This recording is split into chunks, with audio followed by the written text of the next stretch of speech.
we are covering VLAN fundamentals and access ports, a critical topic for your CCNA exam. At its core, a VLAN, or Virtual Local Area Network, is a method for logically segmenting a single physical switch into multiple separate broadcast domains at Layer 2. Think of it as creating several smaller, isolated virtual switches inside one physical device. The primary reasons for this, and what you'll be tested on, are to improve security and performance. By creating separate VLANs for different departments, like sales and engineering, you reduce the size of the broadcast domain. A broadcast from a sales computer will only be sent to other devices in the sales VLAN, not to the entire network, which reduces unnecessary traffic and improves performance. This separation also boosts security, as devices in one VLAN cannot directly communicate with devices in another without a Layer 3 device, like a router, to handle the traffic between them. For the exam, you must understand the concept of an access port.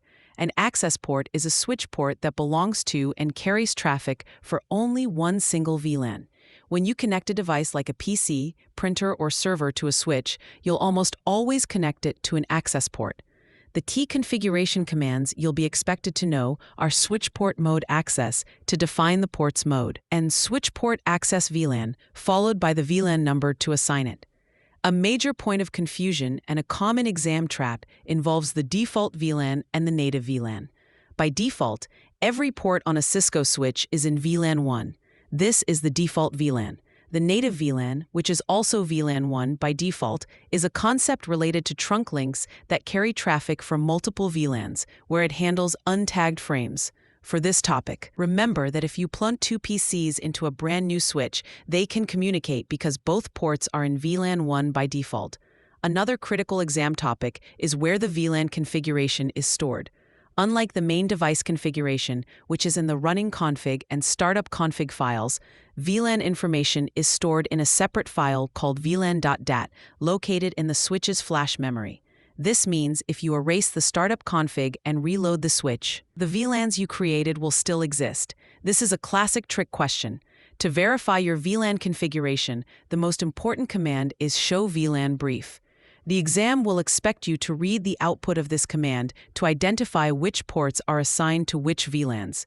Here's a mental shortcut to remember the role of an access port. An access port gives a device access to a single VLAN.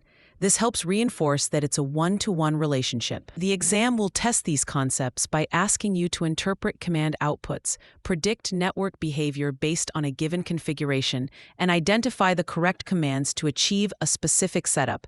Watch out for questions that try to trick you about VLAN 1's dual role or where VLAN data is stored. For free practice questions, AI-powered explanations, and more exam prep tools, visit openexamprep.com. That's openexamprep, all one word, .com.